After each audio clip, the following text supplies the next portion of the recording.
The heirs of the kingdom are those who fulfill the king's law, because a kingdom is known by the king's law, and the law manifests his kingdom.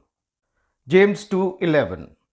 For the one who said, "Do not commit adultery," also said, "Do not commit murder."